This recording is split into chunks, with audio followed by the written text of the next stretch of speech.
Baik, kita bersatu dalam doa. Sungguh kami mengucap syukur Bapa di surga yang kami puji, yang kami sembah dalam Kristus Yesus. Begitu besar kasih setia Tuhan yang selalu menyertai dan memberkati kami hingga pada saat ini. Kami merasakan suatu sukacita dan damai sejahtera yang kepada Tuhan. Oleh karena itu Bapa, kami datang ke tempat-Mu yang suci ini untuk menaikkan syukur kami, untuk memuji dan memuliakan nama Tuhan. Kami telah menaikkan pujian kami lewat nyanyi pujian-pujian. Dan saat ini Tuhan, kami mau mendengarkan kebenaran firman Tuhan. Kuat kuasa Roh Kudus-Mu yang menguasai hati dan pikiran kami semua. Sehingga kami benar-benar memberikan hati kami untuk mendengarkan, merenungkan, dan melakukan firman Tuhan di dalam kehidupan kami. Terimalah doa kami ini Bapa, dalam Kristus Yesus. Kami telah berdoa dan mengucap syukur. Haleluya. Amin. Jemaat yang terkasih dalam Kristus Yesus, kita kembali disegarkan oleh kebenaran firman Tuhan yang barusan telah kita mendengarkan, membaca dari kitab Yesaya pasal 2 ayat 1 dan ayat 5 dan Yakobus pasal 3 ayat 13 sampai dengan yang 18. Teman-teman sekalian, saat ini kita hidup di zaman yang serba modern, yang serba cepat, yang serba digital, dan serba penuh dengan kesibukan, penuh dengan suara ataupun penuh dengan kebisingan. Media sosial, berita, dan opini datang tanpa hentinya. Kita bisa melihat di dalam kehidupan kita, baik hingga saat ini Bapak Ibu. Notifikasi dari HP, pesan WhatsApp, story teman, podcast, berita-berita, ataupun gosip yang pernah kita dengar setiap hari, setiap waktu. Bahkan pada saat ini yang lagi viral para apologet kita, baik yang tetangga sebelah maupun apologet para Kristen. Kita bingung mendengar suara-suara yang begitu banyak. Suara mana yang mau kita dengarkan, saking banyaknya suara yang kita dengarkan Bapak Ibu. Dunia yang ramai ini bisa membuat kita gampang kehilangan arah, makna hidup kita. Kita tahu tentang banyak hal, tapi nggak tahu mana yang benar dan mana yang baik, yang menjadi apa yang menjadi kehendak Tuhan di dalam kehidupan kita. Kita punya banyak followers, kalau di TikTok, YouTube, di Facebook, kita menyuruh teman-teman kita untuk subscribe. Kita mencari followers yang banyak, tapi sering kita mengalami kesepian, kesendirian. Kita kelihatannya bahagia, tapi kadang hati kita itu adalah hampa, kosong. Inilah yang kita hadapi dalam kehidupan kita yang serba modern ini, yang serba digital ini. Yang menjadi pertanyaan buat kita, bagaimana cara hidup kita bisa hidup di tengah-tengah dunia yang penuh dengan suara, yang penuh dengan suara kebisingan, sesuai dengan topik yang saya buat. Hidup bijak di dunia yang penuh dengan suara ataupun kebisingan. Bagaimana kita cara hidup? Ini yang mau kita pelajari dari bagian Alkitab yang telah kita baca, dari Yesaya pasal 2 ayat 1 sampai 5, dan dari Yakobus pasal 3 ayat 13 sampai 18. Ini menuntun kita, mengajari kita bagaimana kita menemukan jawaban untuk bisa hidup di dunia yang penuh dengan kebisingan dan suara ini. Nabi Yesaya mengatakan, mengajarkan kita untuk menjadi hidup di dunia yang penuh suara ini, kita harus belajar tentang jalan-jalan Tuhan. Itu yang diajarkan oleh Nabi Yesaya. Di mana ayat yang pertama Yesaya melihat penglihatan yang luar biasa, di mana semua bangsa datang ke gunung Tuhan untuk belajar jalan-jalannya. Mereka berkata, mari kita naik ke gunung Tuhan, supaya ia mengajar tentang jalan-jalannya. Kalau diterjemahkan di dalam bahasa sekarang, bahasa yang serba modern ini, di bahasa anak muda, hayo teman-teman, kita live sebentar, kita berhenti sejenak dari rutinitas dunia kita. Kita mari belajar tentang kebenaran firman Tuhan. Mari kita belajar dari sang sumbernya itu kepada Tuhan. Bukan cuma di dunia maya ataupun di dumai. Mari, ini diajak. Yesaya mengajak kita untuk mari kita belajar tentang jalan-jalan Tuhan. Yang artinya adalah di tengah hiruk pikuk dunia yang serba canggih ini, kita perlu memberikan hati kita. Kita perlu memberikan waktu kita untuk belajar apa yang menjadi kehendak Tuhan di dalam kehidupan kita. Saat dunia mempromosikan hidup cepat dan serba instan, Tuhan memanggil kita saat ini untuk melambat dan merenung apa sebenarnya yang Tuhan inginkan dalam kehidupan kita. Saat dunia ini bilang ikutlah kata hatimu, Tuhan berkata, ikutlah firmanku. Saat dunia sibuk mencari followers, mencari pengikut, Tuhan memanggil kita untuk mencari karakter Kristus di dalam kehidupan kita. Ini yang diajarkan Nabi Yesaya kepada kita untuk menjadi pelaku-pelaku firman Tuhan. Mari kita belajar firman Tuhan di dalam kehidupan kita. Di ayat 5 Yesaya berkata, hai orang keturunan Yakub, mari kita berjalan dalam terang Tuhan. Artinya adalah orang yang belajar dari Tuhan pasti memiliki arah hidup yang jelas.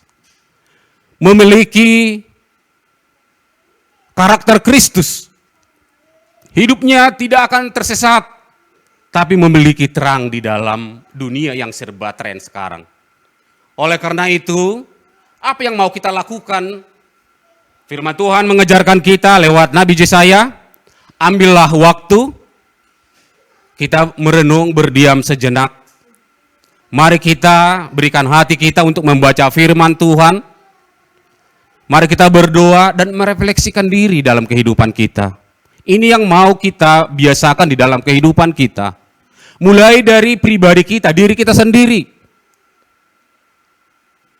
Tiap pagi kita harus memberikan, tiap hari kita harus memberikan waktu kita untuk berhenti sejenak. Yang namanya handphone stop dulu, yang namanya suara-suara yang berisik kita stop dulu. Kita fokus kepada perenungan akan firman Tuhan. Bapak yang terkasih, kadang kita mengatakan di dalam kehidupan kita, Tuhan itu tidak pernah memanggil saya. Di zaman modern sekarang, anak-anak muda, buat pun orang tua, kita lihat kiri kanan itu adalah ada headset. Headset yang murah sampai yang mahal, kiri kanan dipakai dengan volumenya yang paling maksimal. Dia enjoy menikmati suara musik ataupun suara apa yang didengar, tapi saking sibuknya, berisiknya, dia sibuk.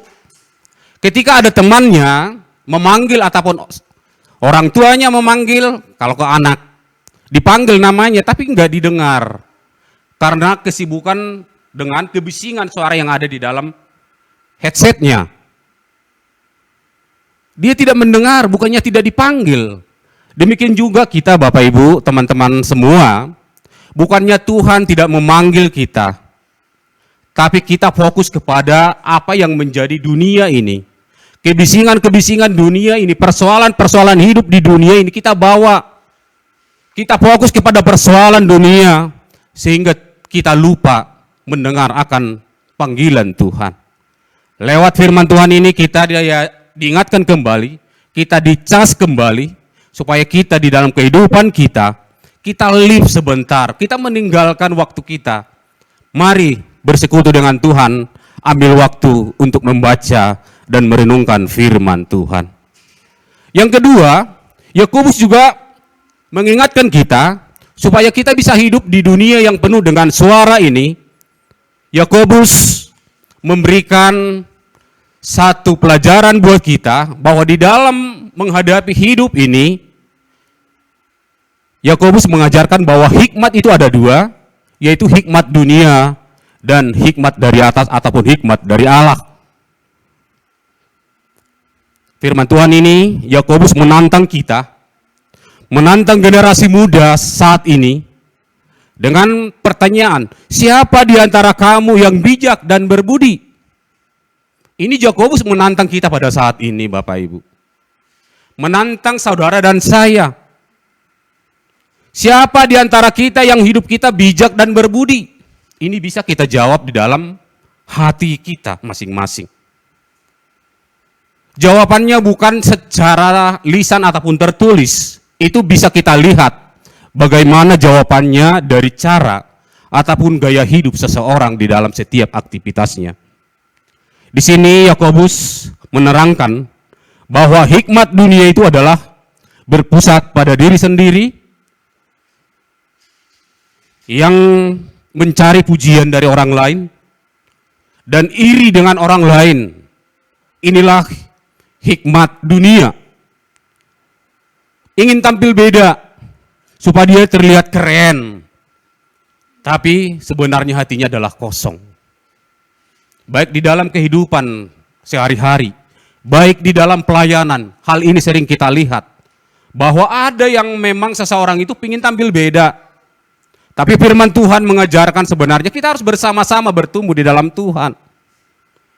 Kalau ada kita lihat teman kita, saudara kita, orang yang kita kenal, yang mau menonjolkan diri, tidak mau dengan bergabung bersama-sama dengan kita, bertumbuh bersama-sama, ini adalah tugas kita untuk saling mengingatkan. Sebab apa? Di dalam ayat 16, diingatkan kepada sebab di mana ada iri hati dan mementingkan diri sendiri, disitulah ada kekacauan dan segala macam perbuatan jahat.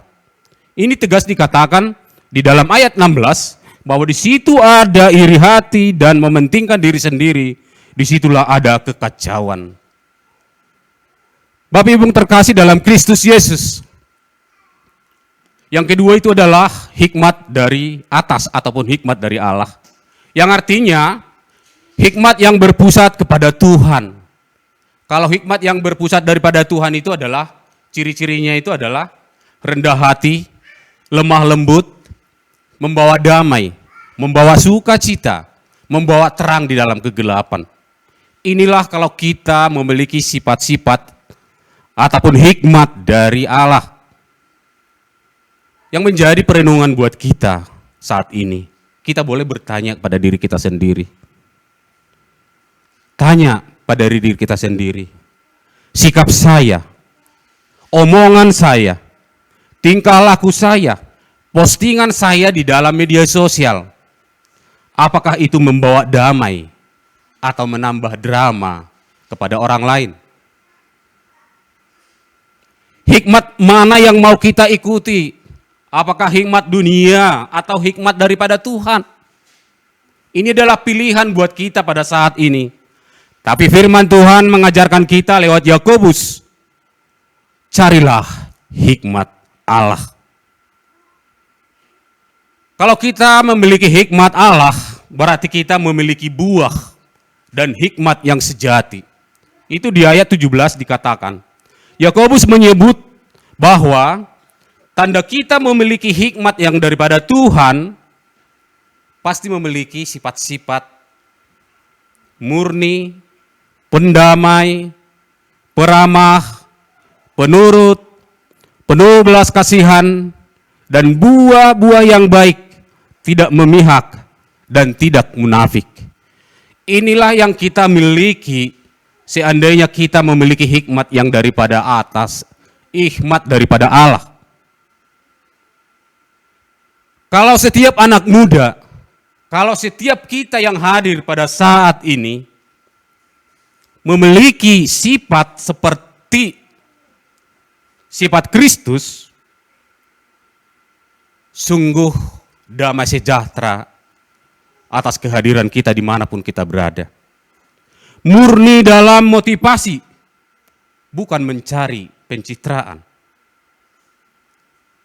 Selalu menjadi pembawa damai, bukan menjadi penyebar gosip.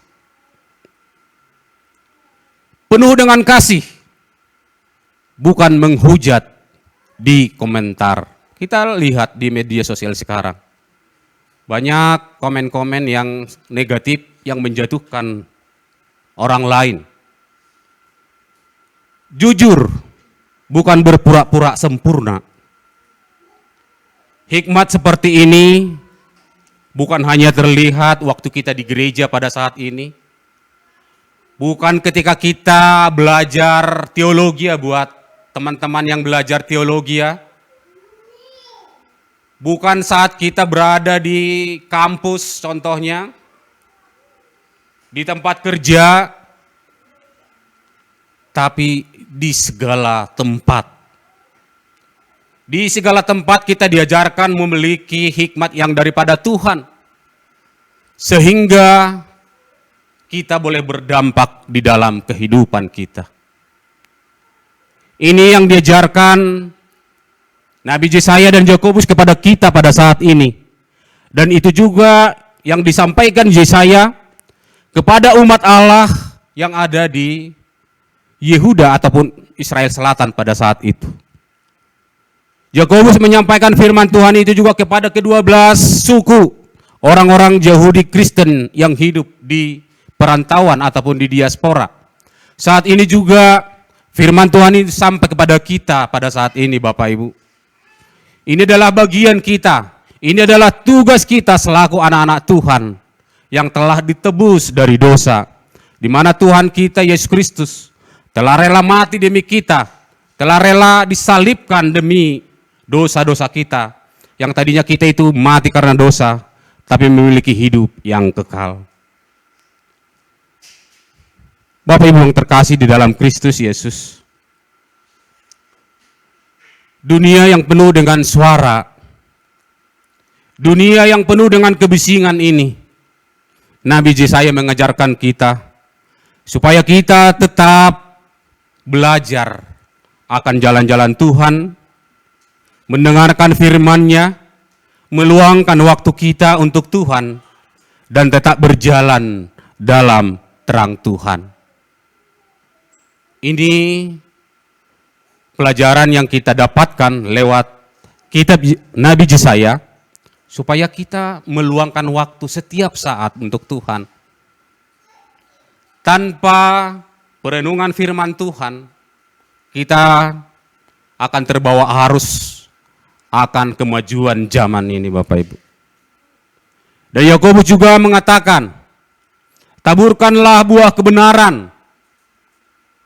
Jangan cuma pingin kita untuk dikenal, tapi jadilah berguna dan berdampak buat sesama kita. Janganlah cuma menjadi ikut-ikutan supaya terkenal ataupun menjadi tren, tapi ikutlah menjadi terang Tuhan. Jadilah pembawa terang. Jangan cuma pingin melihat kelihatan kita pintar secara akademisi, secara pendidikan kita pintar, tapi jadilah menjadi orang bijak. Oleh karena itu, pesan Tuhan buat kita pada hari ini untuk menjalani hidup kita ke depan di tengah dunia yang penuh dengan suara, di tengah dunia yang penuh dengan berisik ini, kebisingan ini, kita diajarkan oleh firman Tuhan. Marilah kita belajar hikmat daripada Tuhan. Kalau hikmat dunia membawa kebinasaan, tapi hikmat daripada Tuhan membawa kita ke dalam sukacita. Hikmat yang daripada Tuhan membawa kita ke jalan terang, sehingga perpecahan yang tadinya ada peperangan, tapi kalau kita memiliki hikmat yang daripada Tuhan, kita akan membawa terang dan sukacita. Itulah firman Tuhan yang boleh kita bawa pada hari ini, Bapak Ibu. Kita boleh pulang dari tempat ini, kita boleh melakukan rutinitas kehidupan kita dengan membawa firman Tuhan, Mari kita selalu cari dan haus akan hikmat daripada Tuhan. Sehingga apapun persoalan yang kita hadapi, apapun pergumulan yang kita hadapi dalam kehidupan kita, apapun kebisingan-kebisingan dunia yang kita hadapi, percaya bersama Tuhan, bersama jalan-jalan Tuhan yang kita pelajari setiap hari, bersama hikmat Tuhan yang menguasai hati dan pikiran kita, kita selalu berdampak, membawa sukacita bagi sesama kita, membawa damai sejahtera buat teman-teman kita, membawa kebahagiaan dimanapun kita berada.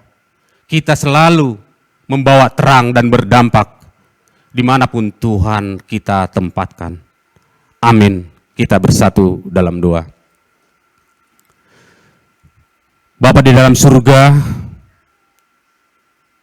sungguh kami mengucap syukur Bapa. Tuhan ingatkan kami di tengah kesibukan kami, di tengah zaman yang serba modern dan digitalisasi pada saat ini. Kami kadang tidak tahu apa yang mau kami dengar. Tapi lewat firman Tuhan dari kitab Yesaya dan Yakobus kami diingatkan kembali untuk menghadapi suara-suara yang begitu banyak di dalam kehidupan kami.